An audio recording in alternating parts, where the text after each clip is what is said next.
Hello everyone, my name is Charles Austin. Hello everyone, my name is Charles Austin, and for my actionable design, I decided to go with a green space located at my old alma mater, Georgia Southern University. The green space itself is called Sweetheart Circle, and it's located on the administrative road. Some of the things I looked for while looking for a president was something that's on campus. Um, I was looking for a green space that used native Florida to attract fauna, and I was also looking for a place where students may be charged the maintenance fees over time. Sweetheart Circle is considered the premier green space at Georgia Southern. It's used for many different reasons by different colleges there on campus. It's used for normal recreation activities such as hammocking, yoga, and just relaxing and study. And it's also used for special events such as weddings, graduation pictures, and also movie screenings every so often. It features several live oaks that are quite large, dozens of flower beds, and plenty of grass for anyone. Sweetheart Circle was originally built as a traffic circle to, of course, keep the flow of traffic going. It has long since been turned into a green space for students, faculty, uh, people within the community of Statesboro, as well as researchers. It seemed to be designed in a way that would allow for plenty of privacy if there are numerous groups there.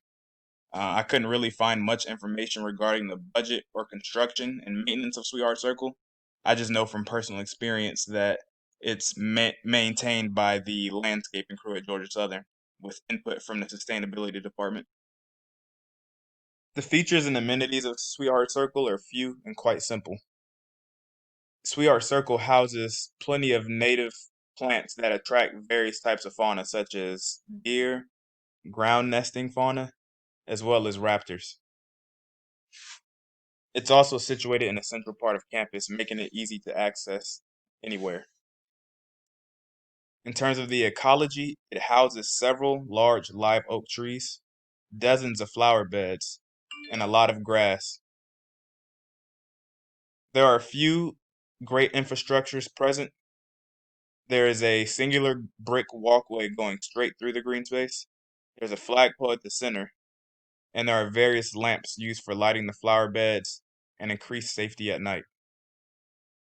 Sweetheart Circle is managed by the landscaping department with input from the sustainability department.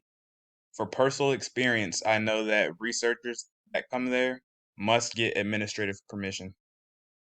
There is not much information on assessment metrics. However, I do know personally that the sustainability department is very critical of itself and the goals it sets yearly. Sweetheart Circle shares a few similarities between Scenario 2. Its location is on a college campus. The cost of maintenance may be transferred to the students through tuition and fees, and they have similar ecological and social principles shared, not so much spatially. So I chose two actionable design principles that I feel coincide really well with Scenario 2 and Sweetheart Circle.